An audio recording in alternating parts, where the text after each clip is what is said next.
Hello and welcome to No Spin. I'm Nidhi Razdan. A short but very controversial visit. US Speaker Nancy Pelosi left Taiwan earlier today after meeting with the Taiwanese leadership. Furious, China's Foreign Minister Wang Yi today said that those who play with fire will not come to a good end and those who offend China will be punished.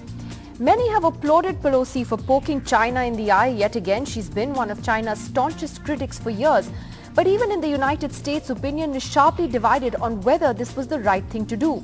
President Biden was not in favor of this visit given the tensions in the US-China relationship at the moment.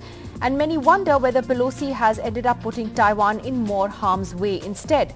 But others say that it's been important to call China's bluff and to send a message of solidarity to Taiwan. India has not officially said anything on this yet. New Delhi doesn't officially recognize Taiwan as an independent country, but we do have diplomatic relationship with Taipei that has been established in the mid-90s.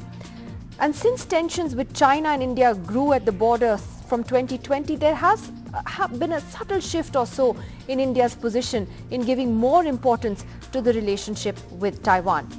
Joining us first on the program tonight is India's former Foreign Secretary, also someone who has been ambassador to China, Ms. Nirupama Rao. Thank you very much, Nirupama Rao, for joining us. Just wanted your first thoughts on Nancy Pelosi's visit. Do you think it was foolish or that it was brave?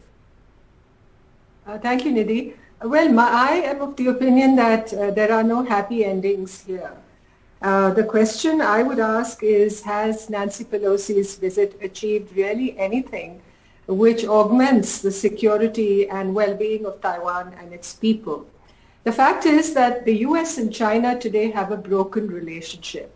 And I believe the Pelosi visit is also a pointer to that state of affairs. It's a very fluid time in the geopolitics of the region, in the geopolitics of the Indo-Pacific.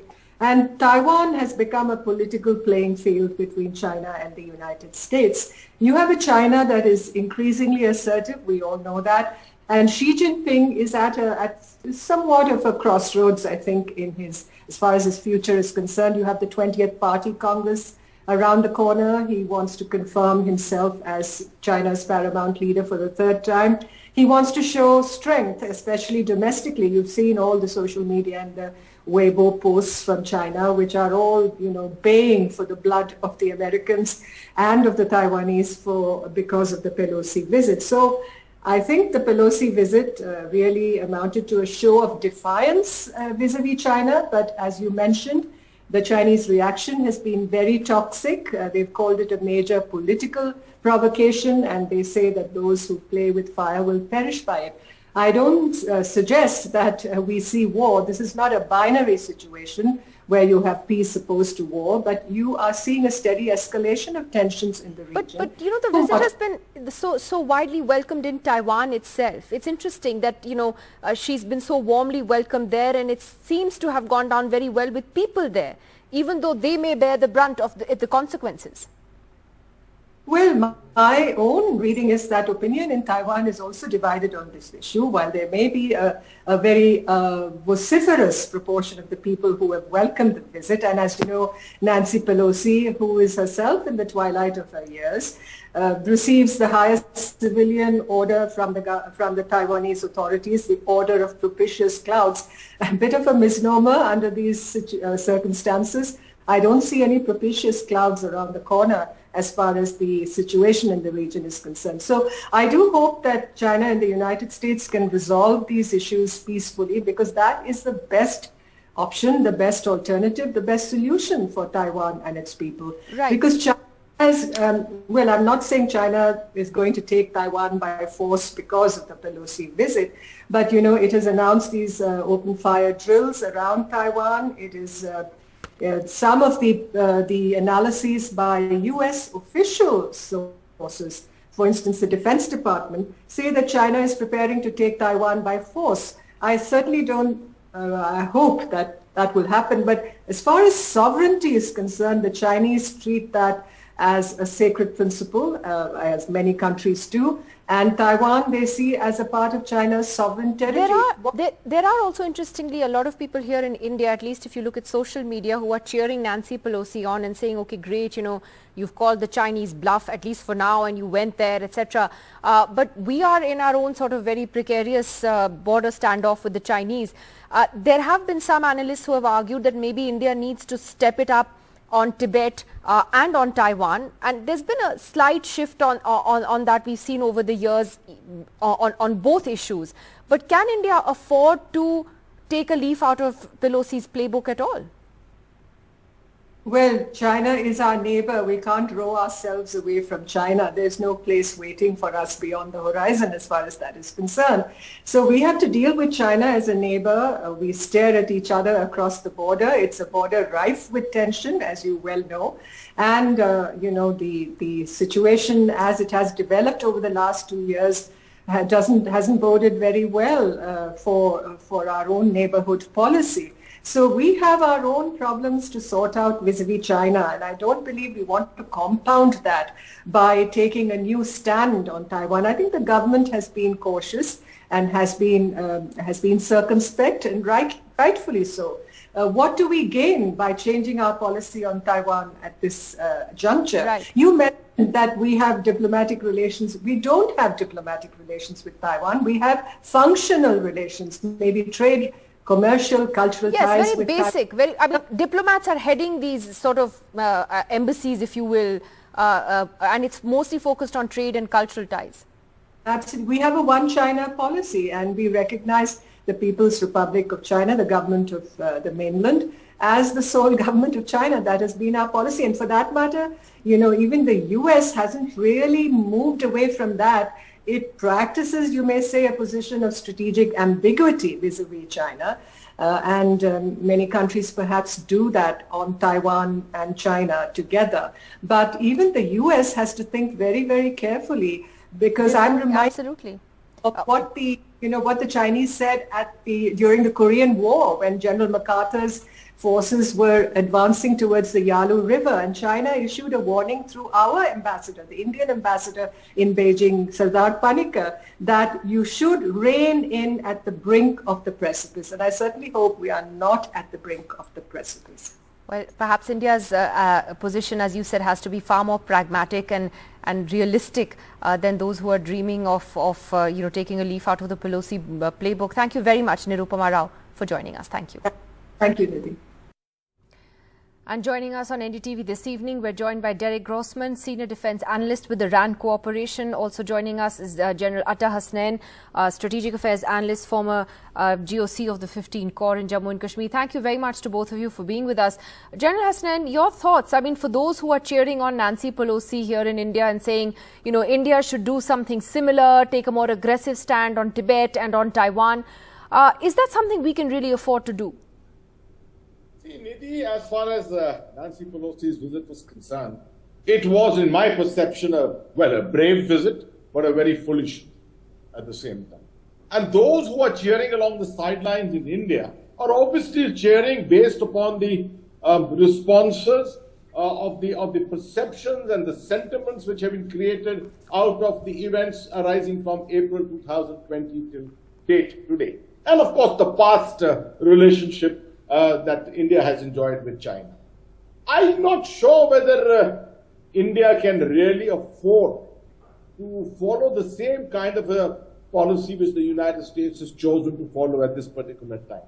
I termed the visit foolish from the simple angle that with all the kind of military activity, threatening military activity which was going on at the same time, a simple accident would have set off things which were uncontrollable.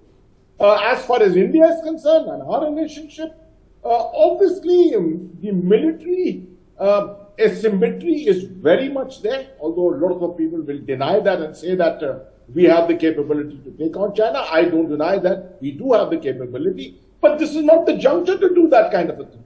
And we don't have enough reason for it. As far as the US was concerned, yes, Nancy Pelosi was playing a bit of the political game, and because in December you also are having the Senate elections, the congressional elections, and you are also probably, the Democrats are also staring down an abyss in which they find very low approval rates as far as their president is concerned. So they had the reasons for it. What reason does India have to do this kind of a thing at this moment? I would not be able to. Absolutely. We have Professor Victor Gao, who's a spokesperson with the Chinese Communist Party, joining us live tonight. Professor Victor Gao, thank you for being with us. When China says that the United States will face consequences for this, what consequences are we potentially looking at? I mean, not just militarily, but what else can happen over the next few weeks and months? Thank you very much for having me. I'm attending your debate in my personal capacity. Now, Nancy Pelosi's visit to China was completely irresponsible. It threw a big wedge into China-US relations. It violated the One China policy. You know for sure the One China policy is the base and the basis and the foundation upon which China-US relations have been established upon. Now, China has condemned the visit. China has called on the U.S. ambassador to China, Nicholas Burns, for a serious lecture about the violations of the One China policy, and China will have consequences meted out. Now, on a personal level, I will not be surprised if China will ban Nancy Pelosi and her families from entering China ever in their life, and will ban Nancy Pelosi and her family from having any business dealing with China forever. Now, secondly, China will also lecture to the United States the importance of the One China policy, and will call on the United States to avoid any further hollowing out of the One China policy. And China will also tell the United States that if they count on China's help on any major issues, domestic or international, China will have reason to give second thought to such a request. You may know, over the past 15 years or so, China helped the United States a great deal on many important critical moments. When the United States was hit by that international financial crisis in 2008, China did a lot of bailing out and rescuing the United States. If you read Hank Paulson's biography, you will know what happened behind the scene between China and the United States. If there will be another crisis like that happening up, China will really have a lot of second thought. Professor Gao, though, if I may, there's a lot of concern, though, that militarily China may step up exercises around Taiwan, that there may be some, aggression vis-a-vis Taiwan in the coming weeks and in the coming days. Do you sense that happening as well? Allow me to mention one point. There is only one China in the world, and Taiwan is part of China. Therefore, China has full legitimacy and rights to conduct military exercises anywhere within China, including China's Taiwan province. This is the new bottom line revealed by Nancy Pelosi's visit to Taiwan. I think, philosophically speaking, ironically speaking, Nancy Pelosi's visit to Taiwan, designed to promote Taiwanese independence, may actually serve the ironic result of speeding up the process of China's national reunification. The current military exercise in 6 areas surrounding Taiwan is unprecedented, and is the first time ever when the Chinese military forces will be in the position to surround Taiwan for a number of days. Now, if Taiwan Authority and the Taiwan military still fail to get the message that it is futile to fight against the megathreat of China's national reunification, then they will need to come down to their senses. As far as the United States is concerned, that's very important what you said. I'd just like to get a reaction from Mr. Grossman on that. That ironically, as Professor Gao puts it, Nancy Pelosi's visit may have speeded up the reunification process with Taiwan. Is what he's saying. So, do you anticipate, Derek Grossman, that this may actually backfire for those in Taiwan at the moment, even though it seems a lot of people there have welcomed the visit? Thanks for having me again, Nidhi. Yeah. No, I mean, I hear everything that Professor Gao is saying. And I mean, I think that if China were to do that, it would be an enormous strategic mistake. Because when you think about how risky a maneuver to conquer Taiwan would be, and what kind of massive undertaking that would require, and what type of international response, particularly from the United States, but also some of its allies and partners potentially, that would be, I think, a catastrophe for Xi Jinping and for the Chinese Communist Party.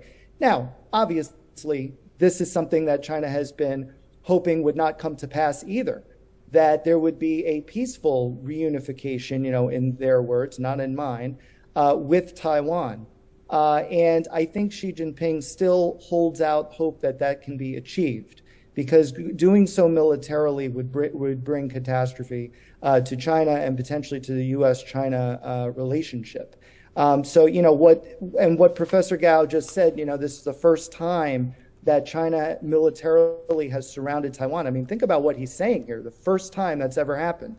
So we are inching closer and closer to either a Chinese military operation against Taiwan or a massive miscalculation that could bring the U.S. and China into, God forbid, So was Nancy Pelosi's visit worth it? Derek Grossman, was Nancy Pelosi's visit worth it? What did it achieve? Yeah, I personally have some concerns about the way in which it was handled, with the leak, from wherever it came from about her trip, because it kind of put the spotlight several weeks in advance on her trip. Let's not forget that she was planning to go there in April, but then got COVID and canceled promptly thereafter. So China didn't have the opportunity really to be outraged about it. But in this case, there was about 2 to 3 weeks lead time.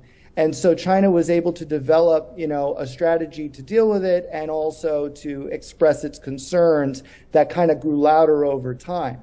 But that said, this is not unprecedented. Obviously, Newt Gingrich, when he was Speaker of the House, went to Taiwan in 1997. But it was also a very different China, and it was also a very different Taiwan, and it was a very different U.S., and specifically U.S. Taiwan-China relationship. Absolutely. General Hasnain, is that a concern that you share? That Xi Jinping, I think, has not hidden the fact that, well, if it's not going to be a peaceful reunification, China would not hesitate to use force if it has to. And therefore, we're already seeing a conflict. The Russia-Ukraine conflict is going on. We're bearing the consequences of that. Can the world afford another conflict between the United States and China and Taiwan all mixed up together? Nidhi, if you recall, in February, when the war started in Ukraine, there was anticipation all around, in fact, a general assessment that war in the Indo-Pacific would not be very far away, that this is a situation which China may take advantage of. Particularly with the U.S. commitment to NATO and NATO's commitment to Europe at that particular time. Obviously, that didn't happen. Mercifully, it didn't happen. But this kind of a risk-taking which is going on at the moment can very well spark off something, although I still do believe that there is a tremendous amount of brinkmanship which is going on, and both for political reasons primarily. Well, the Chinese don't have enough reasons to bring about brinkmanship at this time, because they don't want to see, at the time of the 20th Congress of the Chinese Communist Party, they don't want to see a conflict on their borders or in the maritime zone anywhere. But the United States is definitely looking at political advantage because of the impending elections in December, in which they've got very, very high stakes. So all this put into the melting pot is leading to this kind of a brinkmanship, but I still believe that both sides will hold back. The cost of war is just too high. It could have taken place any time in the past, but I think as we progress along, it is becoming even more evident that the dangers of war in the Indo-Pacific are going to be absolutely catastrophic. So I don't think we are leading to that at the moment. Professor Gao, just to take you on that do you see the possibility of an actual conflict over Taiwan? As you heard General Hasnain say, when you had the developments in Ukraine earlier this year, many analysts have been speculating that China may do the same with Taiwan. Is there a possibility of that happening?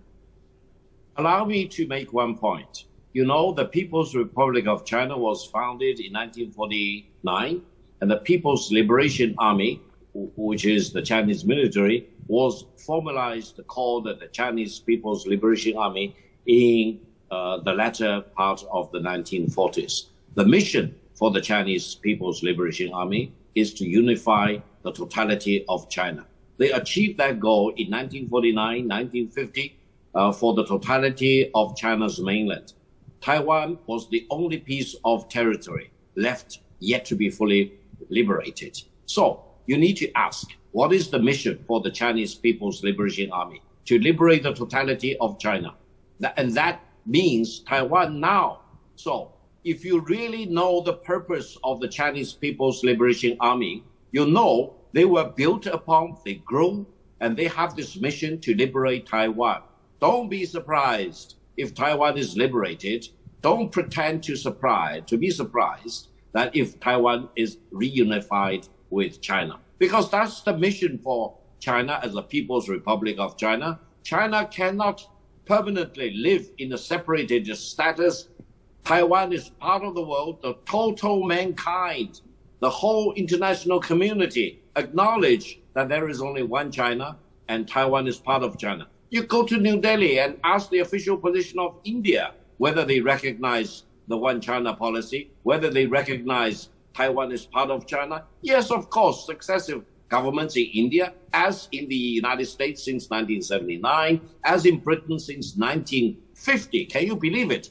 All NATO member states, all EU member states, all the OECD countries recognize this truth. There is only one China, Taiwan is part of China, and more than 181 countries in the world also recognize that the People's Republic of China is the sole legitimate representative of the total Chinese nation. Okay. This is the foundation for China's relations with the United Nations. And don't forget, China is a permanent member state of the Security Council of the United Nations. This is the reality on the ground. Don't pretend that some country, including the United States, do not know this truth. This is the truth. All China right. is defending truth. China is not all right. launching invasion or occupation of Taiwan. China is exerting truth that there is only one China. Well, the Taiwanese and Taiwan don't is part exactly of China. the Taiwanese Taiwan don't does exactly not see it have that its own way. Sovereignty. But Derek Grossman, what Professor Gao has just said, don't be surprised if Taiwan is reunified with China, because that's the stated goal. In which case, Derek Grossman, I give you the last word. What do you anticipate could happen now in the next few months?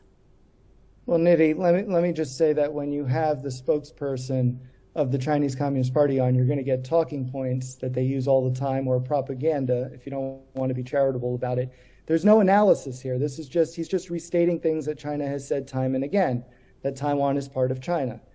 Let's do some analysis here and think this through, okay? If China were to take military action against Taiwan, again, it would be a massive and extremely risky undertaking that would not only threaten the stability of China, but the stability of the world system.